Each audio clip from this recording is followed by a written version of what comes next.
And how does our next witness wish to be known? Sue. Sue. Could we have Sue, please?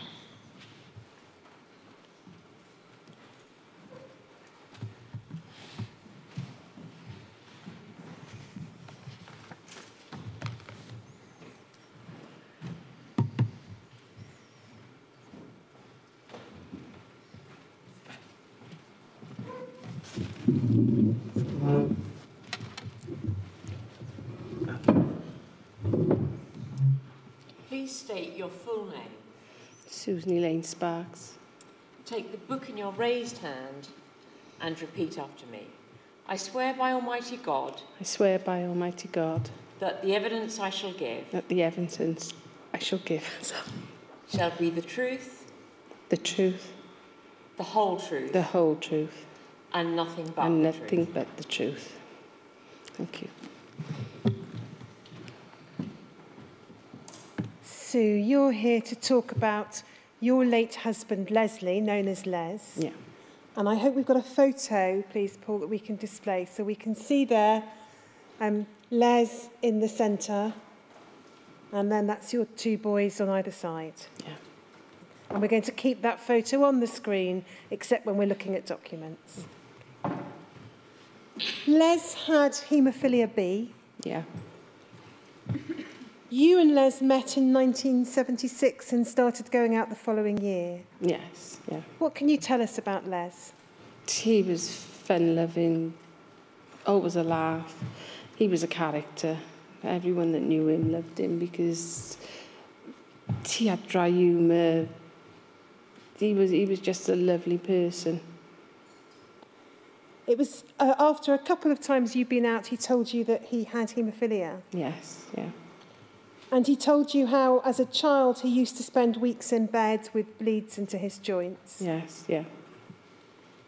And your statement recalls that in the early years of his treatment, he received cryoprecipitate and fresh frozen plasma when he had bleeds. Yes, from what I was told, yes. But there came a point, and certainly throughout the time you knew him, when he received factor 9 concentrates. Oh, yeah, definitely. Les had a phobia of needles, is that right? And yes, he didn't like going to hospitals. No. What can you tell us about that? When he had his teeth out years before, someone had about 8 to 9 goes of sticking a needle in him. And he just had a phobia from then on, and he hated needles. He wouldn't go to the hospital unless he really had to. And that for treatments, he'd rather sit with his leg up and whatever else was hurting and painkillers, and he just wouldn't go to the hospital. He hated needles. And he wouldn't undergo home treatment because of the phobia of needles? No, and he wouldn't let me do it. And it got to the stage that I would say, come on, you know, okay, it's 10 minutes of pain or whatever with the needle, but it helps your joints, it helps the bleeds, and you feel a lot better. And even though he didn't want to, he used to go up there because I sort of forced him up there. And up there was the University Hospital Wales under the care of Professor Bloom? Yes, yes. And so when Les needed factor 9, he would go to the hospital and receive it there? Yes. And we've got some treatment records I'm going to ask to be put up on screen. Paul, they're 1713002, please. We go to the next page. So we can see here, these are records for 1980, and we can see the type of factor 9 concentrate that Les was receiving was 9D, which is the British product. If we go to the next page, please, Paul. This is 1982, and you've observed in your statement these records are not complete. No. In 1982, we can see again he was receiving 9D on each of the occasions they're recorded. If we can have the next page, please. 1983, again, on each occasion when he's recorded here as receiving factor 9, it's 9D. If we go to 1984, we see the same 9D. And then if we go to 1985, the next page, if we keep going, we stop there. we can see here 9D, but on one occasion, and the date that they're given is the 19th of July 1985, he received Profil 9. And although there's no reason to think, because of the dates, that that is the batch that infected him, as we've discussed, Sue, it's relevant to evidence that's been given by others, Yes. that having received British products, 9D, for the vast majority of his treatments, on one occasion in 1985, Les too was given Profil 9. Yes, yeah. Can you recall whether there was any discussion with you or Les about the change of treatment on that occasion? None whatsoever. As I said to you earlier on, we could go to the hospital one day because he'd had a bleed and they give him treatment, and he might have to go for another 2 or 3 days, and he'd have a batch in the fridge with his name on, knowing that he was going to go back for more treatment. And when we go there, the batch had gone, there was a different batch. No reason whatsoever. We didn't know if they'd give him to someone else or they got rid of it. It was just the fact that there was a different batch in there. Was Les ever given any information or advice or warnings, to your knowledge, about any risks of infection associated with the use of any of the Factor 9 products? No, never. Now, you've recalled in your witness statement that at some stage in around the early 1980s, there was stuff being mentioned in the press about AIDS and haemophilia. Yeah. What can you recall about that? There was one particular gentleman that used to go to the hospital. He was up there all the time. Lovely, lovely gentleman. And there was a big write-up in the papers saying haemophilia dies of AIDS in a car crash. And he had a car crash, and a few days later, I can't remember if it was a few days or a week later, he did actually pass away. And it was all over the papers. And we used to, when we went up the hospital, we would mention it and ask, but, oh, no, that's fine, there's no problem. We were just, it was just sent to us that there was no problem at all, don't worry about it. It was a one-off. Now, there came a point in 1985 when Les received a letter from Professor Bloom asking Les to go in and see him. And there was a meeting which you recall taking place on the 15th of September 1985. Yeah. What did you and Les think the purpose of that meeting was? Because of all that had been in the press to do with AIDS and stuff like that, and then it was started to be mentioned about haemophiliacs being involved and things like that. And we did ask questions when we went to the unit. You know, you go to the unit and it was one room at the time where they had treatment one end where you'd see the doctor, and the other end was like a waiting room, and you'd sit there and there was other people in there, and you think, well, you did wonder whether after all this with this other gentleman, whether anyone was infected. But all we thought was this meeting was just to go and have a bit of information about what had gone on and reassuring, really, that everything was fine. That's what we thought the meeting was going to be about. What in fact happened in the course of that meeting? So we went in and cut pleasantries as normal, and then we were told that, oh, by the way, you've got the HIV antibodies. I'm not going to say that it will turn to full-blown AIDS, but there is a chance. And we were just, we didn't know what to say or do. There wasn't much information other than that given us. We were just so gobsmacked with the whole thing that it just blew our minds. We didn't know what to think, and to be honest, a lot of what was said in that room, I don't remember, because it just shot our heads completely. We just wasn't expecting it. We were expecting just to go in and have some information, that everything was fine, no problem. But we were shattered, absolutely shattered. I'm going to ask you to look at and refer to some documents, which I know you're familiar with, from Les's medical records prior to September 1985 when you had this meeting. Paul, could we have up on screen, please, 1713005? We can see here that this is a bears a date of collection of blood for testing, the 12th of April 1983. And then if we look in the bottom right-hand corner at clinical information, it says haemophilia, screening for AIDS, and then an arrow UK Haemophilia Centre. Were you aware in April 1983 of any kind of screening for AIDS in which Les was involved? Not at all. Not at all. And we would have been interested if something like that had gone on, because obviously my son was born in 1984, so it would have been around about the time I was trying for a baby and getting pregnant. And then if we have up on screen, please, 1713010, Paul.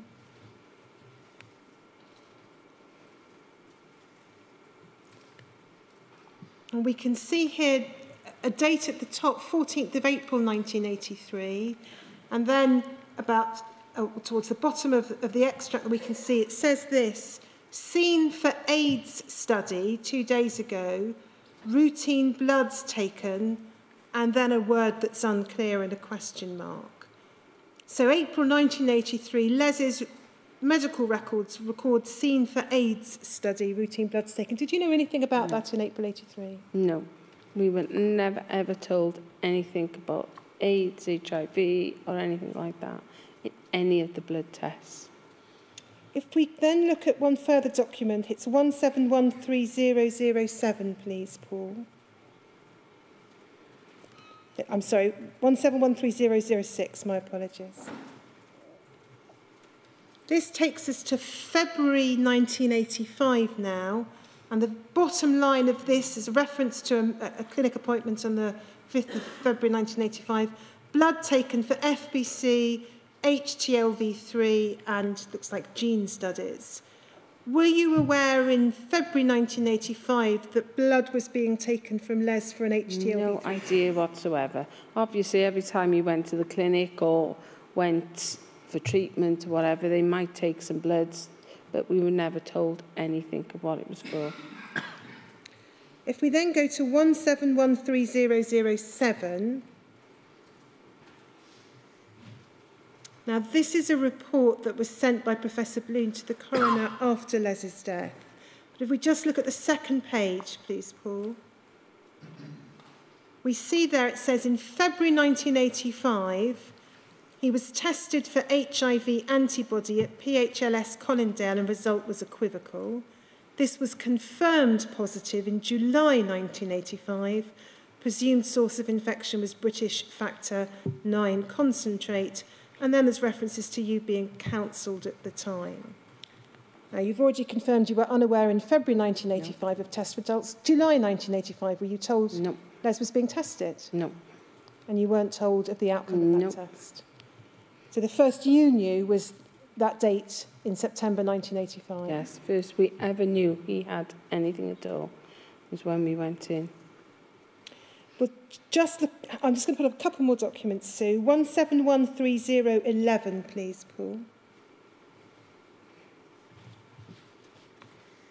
No, I'm sorry, that's the wrong reference. We have 1713009. So this is a letter from Professor Bloom, 17th of September 1985. It's referring to a clinic on the 12th of September 1985. And it refers in the second paragraph, it's a letter to the GP, that Les's test for the AIDS virus, HTLV3 antibody, came out as positive. And I'll be seeing him with his wife for counselling in a special counselling clinic, which I'm setting up. His appointment is for 10 days' time. Now, leaving aside the precise date, because your recollection is that it was the 15th, not the 12th of September. Yeah. There's no record in Les's medical notes that you've seen which records the actual discussion that you had with Professor Bloom in September 1985. No. Not that I've seen, no. There is a reference in the notes to counselling in 10 days' time. Do you recall you and Les attending for anything that could be regarded as special counselling about the diagnosis? No. After we come out of the hospital that day, as far as he was concerned, he would never go back for any more treatment to the hospital. And as far as he was concerned, he was a murderer. He had something inside him that he could kill people. And he would not go back for treatment again. The only contact we had with the hospital then was every month or so a social worker would come up and see us. And as far as the blood is concerned, he did go for his bone problems to the hospital, or if we had to go with my son, we went to the hospital, but he would not go to the unit again for treatment. If we look at 1713008, please, Paul. We can see this is a letter of the 25th of November 1985. It refers to a clinic on the 21st of November, and it's from Professor Bloom, again to the GP, saying, I saw Mr. Sparks in the clinic this week. Now, you've no recollection of that? Got no recollection, because he was adamant he wouldn't go to the hospital. It carries on as follows. As you know, he's extremely worried about his HTLV3 status, although I do not think he has any cause to be over-concerned.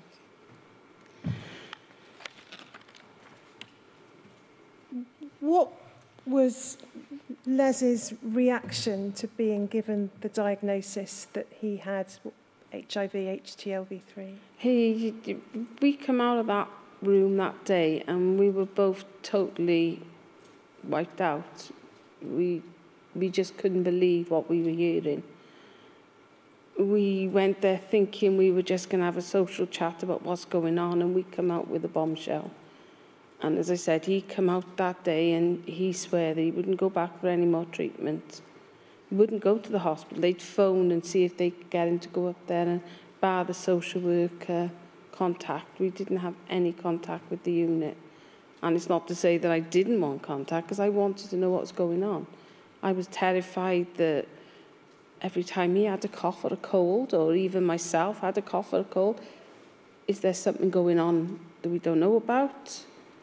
And my son was born in 84, and about 6 weeks later, over the Easter, it was a beautiful Easter, but he went down with something, and he wasn't one for staying in bed. He wasn't one for not eating or anything like that. He was so ill. He wouldn't go to the hospital because he hated hospitals. We got the doctor out and he thought he had some sort of pneumonia or something, and he was treating him. But he was ill for about 2 weeks. He was in bed, and I swear then, after we were told, I swear then it was before that he must have been given it. It must have had something to do with it. I've got no proof, just in my mind. But I'm sure it was something back then. So in your mind, the illness that Les uncharacteristically had in 1984 may well have been an early indication of the infection. Because after Richard was born, we did go back and forth for treatment because he had a bad bleed in his leg and whatever. So we did go back and forth for treatment in the March, quite a bit. And after that, he was really ill. So in the back of my mind, I still think that there was something back then that it must have been the infection. You've explained in your statement how you have felt guilty. You felt guilty at the time and you felt guilty ever since, even though people have told you that there's no reason why you should, because you'd encouraged Les to go to the hospital. And definitely.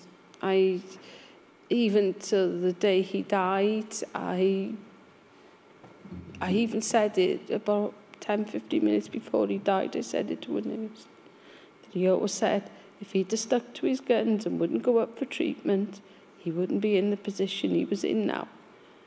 He wouldn't have this virus, and he wouldn't have a life sentence over his head and a life sentence he could give to anyone else.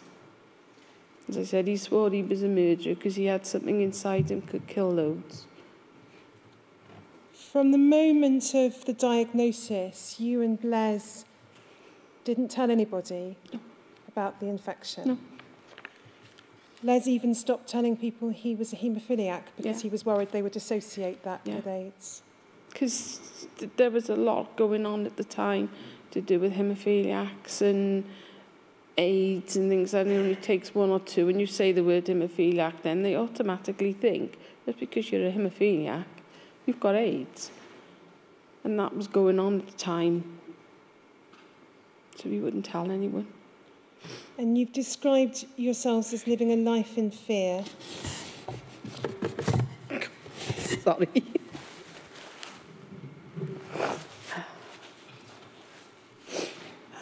You'd be with Les from that moment on, pretty much 24 hours a day, 7 days a week. Yeah. Apart from your son's cub nights. Mm. And what did you used to do when you were out of the house at the cub nights?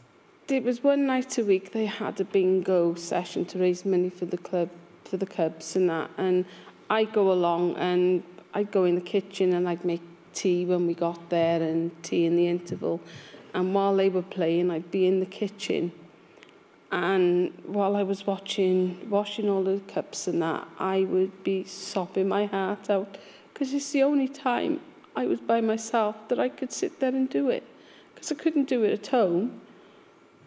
I mean, this illness drove us apart in a lot of ways, but it brought us closer together, and we loved each other so much, and I love and miss him now. But I used to sit in the club, I was in the kitchen in the Cubs hall, and I'd be watching the dishes and I'd be sobbing my heart out. And then I'd hear him nearly finish it and I'd get myself together and serve the tea. And you'd have people making remarks, and not just in the Cubs, whenever you were out anywhere. And as Giles said earlier on, you know, people would make remarks and you'd have to sit there and listen to these remarks and that. And you know what was going on, but you couldn't tell a soul. You couldn't tell no one. Les refused to go to hospital after that. Yeah. Despite attempts by social workers who were your one source of contact to encourage him to do so. And he declined any further treatment. Yeah. Other than when he had to for orthopaedic reasons. How did his health deteriorate over the years following the diagnosis? When we were told, we thought we didn't know how long he had. Whether it was weeks, months, or even a couple of years or whatever. We just didn't know. So we went to the bank and got a bank loan just to have one family holiday, and we went to Spain for a week in 1986, and he seemed all right then. You wouldn't even know there was anything wrong, but he always made me promise it don't matter where we were or what we were doing, if ever he needed treatment of any sort, whether we were in a car crash or anything, never ever tell the paramedics or anyone. And he made me promise I would never ever tell anyone that he had this. And inside I'm thinking, I can't do that. But what do I do? I mean, touch wood, we were never put in that situation, but it cut me up inside because I wouldn't have known what to do. And as the years went on, you could see he had coughs and colds, and every time he had a cough or a cold, or me for that matter, or even my son for that matter, had something, it was always in the back of your mind, well, is this the beginning of the end? Is this something serious? And I just wish he would go to the hospital. He would go to the doctors occasionally, but not that often. But he wouldn't go to the hospital. And in the back of my mind, I just didn't know what to think, what was happening. You went on a holiday to Butlins in September 1989, but he was going down a hill physically at that stage, and also his memory was affected. The last, say, 8-9 months of his life, he was going slowly downhill. And when we went to Butlins, he just couldn't cope with nothing. He found it so hard. He wanted to be there for the boys. He wanted to spend time with the boys, but he was so tired and drained, and he just couldn't cope with things. His memory was starting to go, and he looked ill as well. He didn't look well at all. And the Christmas before he died, every Christmas Day, we'd always go over a friend of his. And just to see them in the lunchtime or in the morning, and I'd give them a couple of presents and they'd give the kids little presents and that. And we drove home from there, which is only 5-10 minutes where we live. And he sat in the garage for nearly an hour.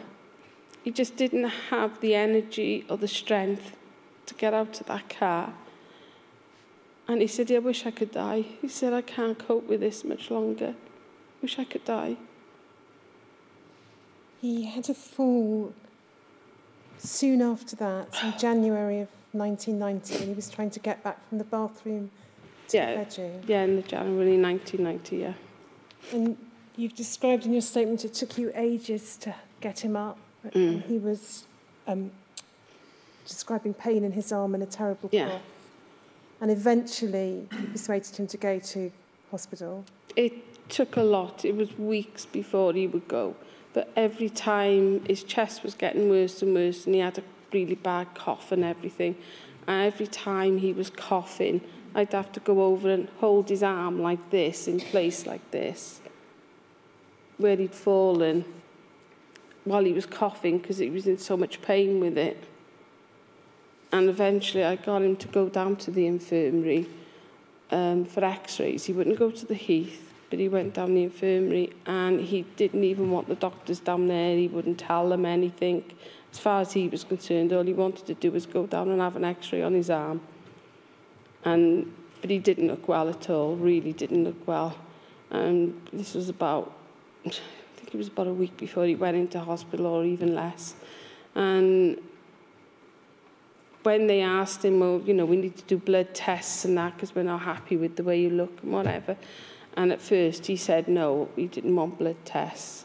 And when they insisted, you really need to have blood tests, and the x-ray had come back and he had actually broke his arm. And that's why I used to have to hold it in one place while he was coughing because of the pain and that. And eventually he did say to him, well, okay, but...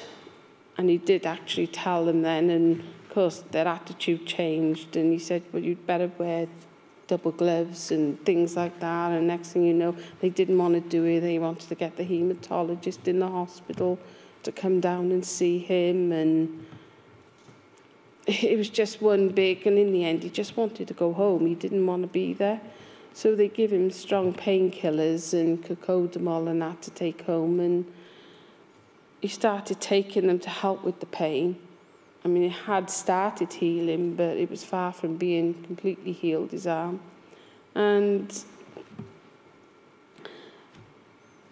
they started giving him hallucinations. He started seeing mice running across the curtains and all sorts of big spiders coming across the floor to him. And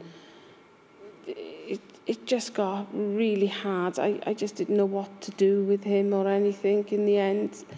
And I ended up begging our doctor. But the problem was, when he had this fall in the January, and he wouldn't go to the hospital, his chest was getting worse and worse, and he couldn't lay down in the nights. So in the end, because he used a wheelchair in the house a lot, he'd sleep in the chair in the living room. And I'd make sure that he had everything. And I did used to sleep on the settee to start off with, but he started insisting that I went to bed. And I didn't want to, because I didn't want to leave him. But I made sure he had everything he wanted, and I would say goodnight to him. And I'd go out to the door, and I'd shut the door, and then I'd sleep on the floor in the passage behind the door. Because I was worried sick that he was going to die in the night, and the two young boys were going to go in and find him dead in the chair in the mornings. You described in your statement how he got worse and worse during February 1990. Yeah. And you asked, you wanted the doctor to come out.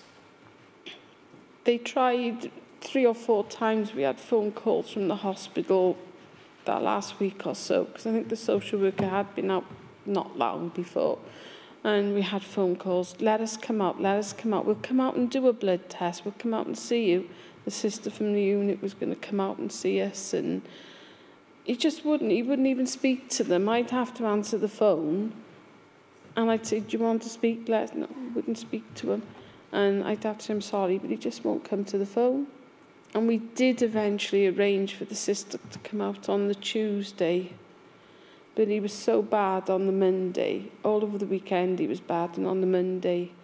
And I ended up phoning our GP, and the one GP there, Dr. Wood, he said that anytime you have a problem, give me a ring and tell them that if you need to speak to me, I'll ring you back or whatever, but tell them they've got to put you through. So I phoned him and I went through to him and I said, I don't know what to do anymore. I really don't. He is so ill that he needs to be looked at. Can you come out and see him? And he said he would come out, but he said he's got minor surgery to do at 12 o'clock. He probably won't be free till about 1:30, 2 o'clock. And my door knocked about 11:30. He cancelled all the surgery he had to do and he'd come straight out. And he did talk him into going into hospital. That was the 26th of February 1990. Yeah. And you've said that as you were going to the hospital, Les turned to you and said, I'm never going home again. Yeah. He said, and you said know to I'm him, never coming home. Of course you'll come home. Yeah. But he didn't. No. No. For the next 4 weeks, Les was in hospital. Yeah. And you'd get the boys up, you'd take them to school, and then you'd go and spend all day with Les at the hospital. Yeah. You'd go and collect the boys, get them their tea, arrange a babysitter, and then go back and spend the evening at the hospital with Les. And then come home at about 9:30 at night. You've described in your statement how he'd have days when he was a little bit better, and then he'd get worse again. The first 2 days, he was really bad. And they weren't really telling us anything, even though, from what I gather, I've been told that in the notes they do say that he was diagnosed with full-blown AIDS on the 26th when we went in. But we didn't know that. No one had told us that at all. And on the Wednesday, I had to go down to the unit for something. I can't remember what it was, but before I left to go and get the boys and sort them out. And I just broke down. I just broke down in tears because he'd been so ill the last couple of days while he was in there even.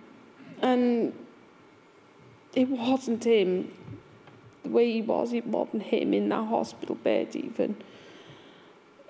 The jovialness and the happiness and everything had sort of been drained out of him. And on the Wednesday, as I said, I went down and I broke my heart crying in the unit. And I talked to Dr. Desani in the unit and the nurse, the sister up there. And whilst I went home, while I was in there, they said, have you had a test yourself? And I said, well, no, because whatever the outcome would be, if it had come back bad, it would have killed him. It would have really killed him. And they said, do you want one? And I said, the only way I'd have one is if you promise me you won't tell him the result. I don't want him to know the result. If it comes back good, I will tell him. If it comes back bad, I don't want him to know. Because he always said he was a murderer. He had something inside him that could kill people. When the kids were small, or if he had a bleed or a cut in the house, he wouldn't let us touch anything. There was so many things in the house he wouldn't let us do and whatever. In case we got infected, at first he wanted his own cup and everything else, because we just didn't know. We didn't have any information, or couldn't ask anyone, because we wasn't going back and forth to the hospital and that. We just didn't know. And when I went home to get the children then after I had the test, and Dr. Desani had gone up to the ward and he'd had a long chat to him in that hour or so, and he'd actually done a biopsy on him as well, liver biopsy and that, while he was up there talking to him and everything. And when I went in, about 5-ish, he was a different man. It was as if the weight of the world had been lifted off his shoulder, because he'd actually spoke. Because even though we spoke, and we did speak about it occasionally, we never really had a proper conversation. And anything that come on the television or in the papers, if I seen it first, I would hide it from him. I would hide papers. Where's the paper gone? Where's the paper gone? Oh, I don't know. It's got to be here somewhere. We must have put it down somewhere. But I hadn't, because I'd thrown it away, because there was something in the paper about AIDS and everything else. And I just tried to protect him as much as I can. And I know he used to protect me as well. And so, of course, it was as if he'd actually spoke to someone in the know for the first time. And they'd reassured him and give him advice and this, that and the other. It was like a weight had been lifted off his shoulder. And he seemed a lot better on the Thursday. And then on the Friday, it was my son's 6th birthday. And I'd gone in the morning and I was like one of the staff, basically, because I used to do everything for him. Very rarely the staff come in to do anything. And I went down to get some water, and when I'd gone in there, they'd come around to do the ward rounds and that, and Jenny Jones come in and she said to me, I got some news for you, Sue. This is only 2 days after. She said, we've had your test back, and she said, you're negative. Well, I just burst out crying. I don't know if it was a relief or not, because in one way it was a relief, and another way I felt guilty because I wasn't affected like him. Because I know he felt so guilty, and I felt that, I don't know, it was guilt, really. Did you tell Les your test result, that it was negative? And I did go into the room when they'd finished the ward round and they'd gone and that, and I went in and, like I said, I got something to tell you. I said, I've had a test done. And he said, yeah. I said, it's come back negative. And he just burst out crying. We hugged each other, and he said, you've just given me £10 million. He said, I'll never forget this day. He said, you've just made my life better, not knowing that you're not infected. And obviously, because I'm not infected, the boys never got tested, but as far as when I had them and everything, they weren't infected from that. So it's sort of made things a bit, if you had a cough or a cold, you know it wasn't around the corner and whatever, you know. But if you can understand what I mean, sorry. But for those next, the boys come in that night because, as I said, it was my son's birthday and that, and they come in to see their father. And the picture you've got there is taken on 1990, and it was my son's 6th birthday, and that's where that picture came from. It was the last picture they had with their father. I mean, he looked ill there. He looked really ill there. But it was the last one ever taken, that was. And for those next 4 or 5 days, maybe 6 days, it was as if about a bit of swelling on his legs and things like that. He seemed to be about 80% better, and we were like on a second honeymoon. We were holding hands, cuddling, and it was like being together for the first time again. It was so nice. And I really thought we had a future. I really thought whatever they were doing was doing it right, and he was going to get better. What happened next? On the following Friday from the birthday, I went in, and it was just like a sledgehammer had hit him. He wasn't with it half the time. He didn't know what he was saying and what he was doing. And they said he had another infection of some sort. So they were treating him for that. And over the next couple of days, he did seem to improve a bit. And we had about a week then that he was slowly sort of getting better, but nowhere near what he was that first week after. And he just really went downhill then. And you've described in your statement how he didn't want to get into the bed in the hospital. Why was that? because his mother used to say to him, I'm not staying in bed because you die in bed. And I think he must have known that he was dying because he was so ill.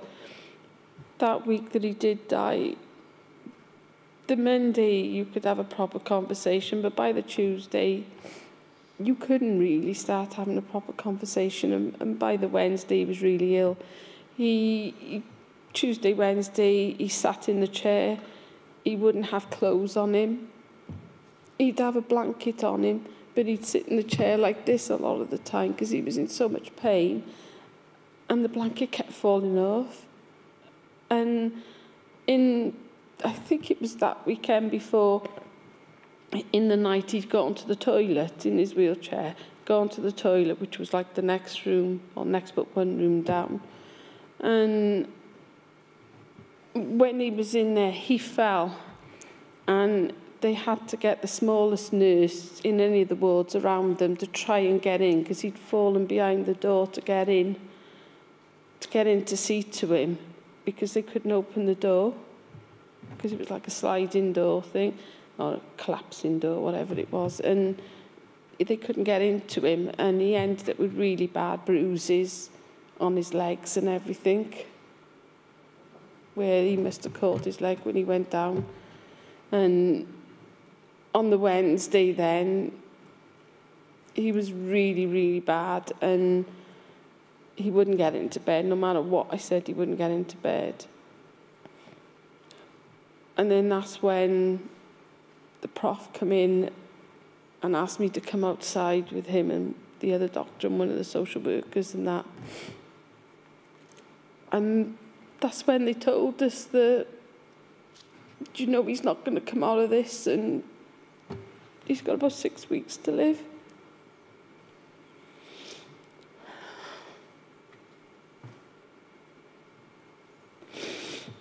You'd wanted Les to be able to come home. Yeah. And there were some discussions about that, but you were told it wasn't going to be possible. Well, on the Wednesday, they said 6 weeks, so I said, please, is there any way, even if it's only for the day, overnight would be brilliant, but even if it's only for the day, is there any way he could come home, please? Because when he came into this hospital, he said that, you know, I'm not coming out of this. And I said, of course you are, you silly bugger. You're only going in for a bit of treatment, you'll be fine, you'll be home. And he said, no, I'm not coming out. I said, of course you are. So I said this to them when they said he had 6 weeks. And they said they would look into it and see if there was a way, maybe, even if it was only for the day he'd come home. And then a bit later on, Professor Bloom came in, and he did say that on A7 at the time, the one end of the ward used to shut on the weekend because it was a ward for people who had cancer, leukemia, and that type of treatment, as well as blood, other things with blood and that. And it was the one ward the most of the haemophiliacs got treated on. And he said that they shut the ward, and he said there's a 4-bedder just the other side of the nurse's desk there. He said, I'm trying to arrange that maybe you could come in with the children and have the 4-bedder for 1 or 2 nights so you could spend a bit of time together. And he said he'd let me know the following day. Well, of course, I come home that night, put the kids to bed. I couldn't speak. I phoned a friend and I couldn't speak. So she come down and I was talking to her, and the kids were still awake. So I did say to them, listen, there is a chance Dad might be home, even if it's only for a couple of hours or a day. But then he'd be going back into hospital and he won't be coming home again. Because Daddy's not going to live that much longer. They won't let him home again. And, of course, they looked at it as, oh, Dad might be coming home. So, of course, when I went in the following morning, and he was really, really bad, we tried our utmost to get him to go into bed, and he wouldn't, even though his mind wasn't with it. And he didn't know what he was doing. But then they come around then again and they asked me outside again. And then they said there's no way whatsoever he could come home, as he's gone down so much overnight that they think he only got a matter of a day or two to live. And it hit me like a ton of bricks. A couple of weeks before, I was thinking we got a new beginning, and now they're telling me he's got a matter of days to live. We managed, between me and one or two of the nurses, managed to get him into bed eventually. But he'd had such bad bleeds on his legs. His legs were all black and blue. But the rest of his body was totally yellow. And I went home that night. In the back of my mind, I still wanted to take him home. But I knew I couldn't, because there's no way whatsoever I could have managed him at home, because he was a big built bloke. And I asked a friend to come in, and one of the social workers come down and took me down to have something to eat, but I couldn't eat. I just had a cup of tea. And I spoke to this girl that came in, and she said, there's no way you could have him home, so there's no way whatsoever you could manage him. And I knew in the back of my mind I couldn't, but I think I just wanted someone to tell me this. And I went home that night, and I had to tell the boys that Daddy wasn't coming home, and he only had a couple of days to live. It's the worst conversation I could ever have in my life. And my oldest boy running the bedroom. And I went in after him, and he said, you promised me Daddy was coming home. I said, I know I did, and I'm so sorry, but he's gone down really bad overnight, and there's no way whatsoever he could come home.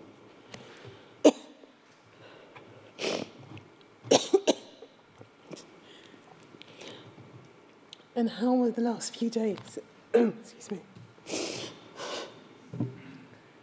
Well, the Friday morning, I'd arranged my friend to come over and have the kids, so I could go in there, and because they didn't want to go to school. And she was coming about 8:30, but I had a phone call about 7 o'clock from the ward, and the sister was saying, oh, just to let you know, he'd had a good night and he was settled, and because by then they put him on this morphine drip and he was settled. And in the back of my mind, I'm thinking, is she telling me now, you've got to get in here now? So I panicked and I phoned my friend. I said, could you come now? I said, I've got to go to hospital. Even though she didn't say that to me, but that's the way I felt. So I had a taxi booked, and as soon as she pulled up, I jumped in the taxi and I went up to the hospital, and he was on a morphine drip, and every time he moved or flinched, he was in so much pain, they had to keep turning the morphine up. And when I went in and I pulled the bedclothes back a bit, he was absolutely soaking, where he must have been weeing. And I said, could you come and help me change him? I can't leave him like that. He's soaking in there. And every time they moved him, he groaned with the pain, but every time they moved him, more skin come off him and yellow pus come out of his body. He was totally yellow, and there was no blood in the top half of his body. It was just yellow pus. And it was just coming off all over the bedclothes. It was terrible. I wouldn't wish that on anybody. And the kids that did come in, I did phone home and say, do the boys want to come in? I didn't want to force them to come in to say their father. I said they were only 6 and 9. And first of all, they said no. But then I had a phone call back to say, yes, they could. I said, well, give me 5 minutes, please. Let me check with the nurse. Because the last thing I ever wanted to do was for them to come in. And he'd pass away in front of them. So the nurse went in and checked him. She said, no, he's got a good pulse at the moment. So they come in for half hour or so and said goodbye to their dad and that. And I stayed all night. I just talked to him all night. And I apologise for so many things.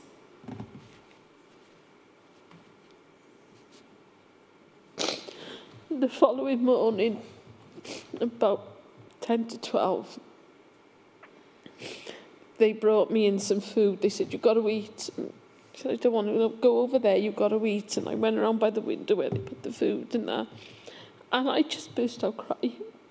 So the nurse come in, and the nurse come down and sat with me.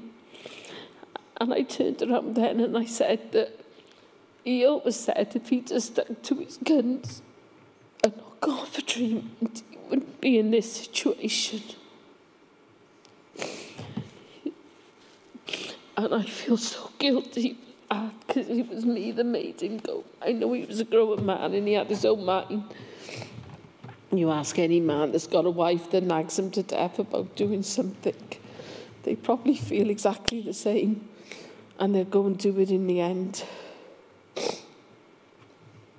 And as I said that, even though he was so highly sedated and that, he coughed and he was sick a little bit.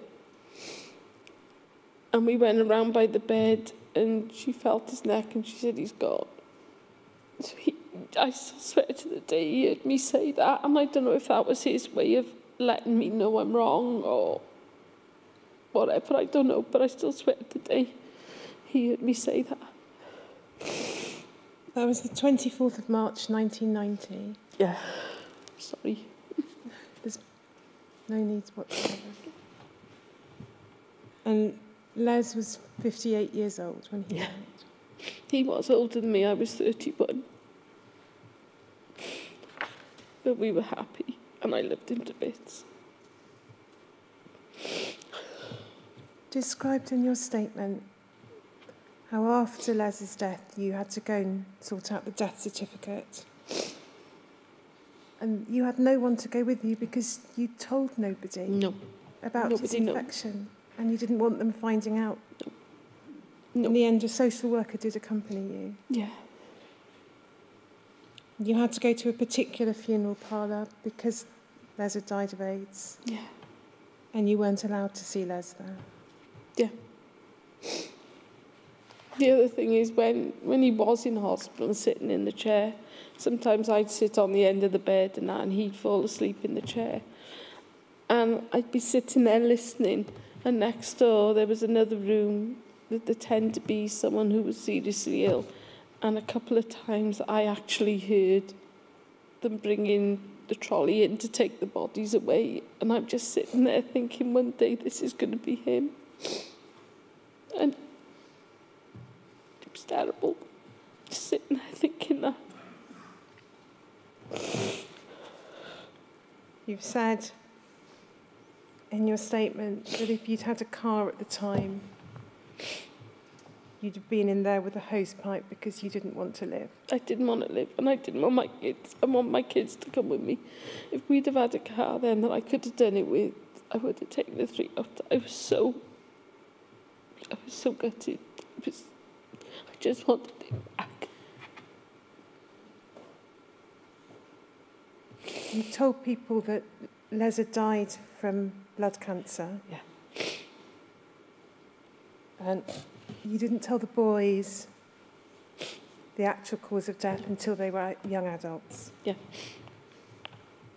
And that was only because where we had the original funding, the money given to us, they took so much out of the money and put in trust for the boys. And when they become 18, they had to know where the money come from and it had to be signed for and things like that. So each time the 2 boys, when they come to 18, that's when I told them, and the social worker from the hospital came down with me, and we sat down and told them each individual, different time obviously, because of the age. And you've said in your statement it's only in the last year or so that you've gone public. Yeah. Because, and this is what you've said, my husband did not do anything wrong and died when he should not have done.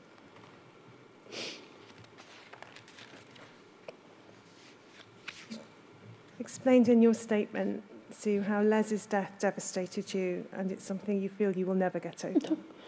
No. And in the years after his death, you found it very difficult to cope. Yes, I did. I swore after he died that I was going to stay strong and I was going to look after the kids and be a good mother to them and do what their father would have wanted, but it didn't work that way. And you, in the end, you had to ask for help. Yes. And you had shared care in relation Yeah. to the children. It's only after his death and looking at his medical records you've seen that Les was diagnosed with hepatitis C after he died. Yeah. They used to say non-A, non-B in the hospital, and to be honest with you, I wasn't too sure what that meant. As I said, we never had nothing from the hospital for 5 years, and so we really never knew much about hepatitis C, but it was obvious he had it because of the colour when he died and what happened.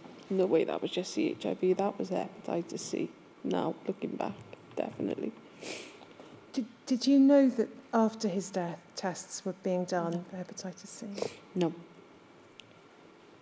And you've also found in his records subsequently a report that was made a couple of years after he died to the UK Haemophilia Centre AIDS Committee about Les's illness and death. You weren't aware that that kind of information was being passed to them No. by the hospital No. about Les? No.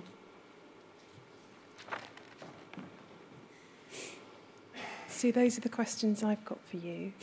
Is there anything else you would like to say? I just know that we loved each other so much. Right to the word, from the beginning to the end, we were together. And I would have done anything. And if I could have had him back now, even like he was, I would have him back now. And the children lost a father. He's missed out on his son's wedding. He's missed out on having a granddaughter. And he loved having the kids. He absolutely loved. And I know because his mum had passed before we got married, before we even met. And he used to say she'd love to have seen these children grow up and meet these children and that. And she never got the chance to do it. And really, he never got the chance to see his children grow up and have family and get married and have a good career like my older son. And I'm just so sorry what I put my kids through in all the years after he died, and even up to now, really. It did spoil the relationship I had with my children. It's not as strong as a lot of people have with their children, and I don't think it ever will be, because of everything I put them through when they were growing up, because I just couldn't go with it all. It shattered our lives completely. And I'd like to thank everyone here and for doing this, because I think this is so important for all of us, for all of our community and everything. And if it wasn't for groups like in the good old days, the Birch Grove group, and everyone, there's a few people here that remember that well and were part of that, and Tainted Blood, I don't know, I wouldn't be here. I know I wouldn't, because I just can't cope with this. This ruined all our lives, and we need answers. I'm just going to ask Mr. Snowden if there's anything further. No, there's nothing. Thank you, Sue. So,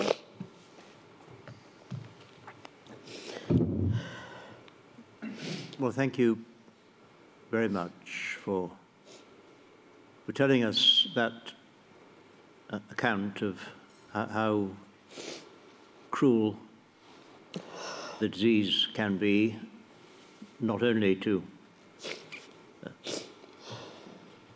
your husband, but to the whole family, and the destructive guilt that both of you felt. Still do. May be no good reason for it, but there's no doubt you felt it. And thank you for giving us such a moving account. Thank you.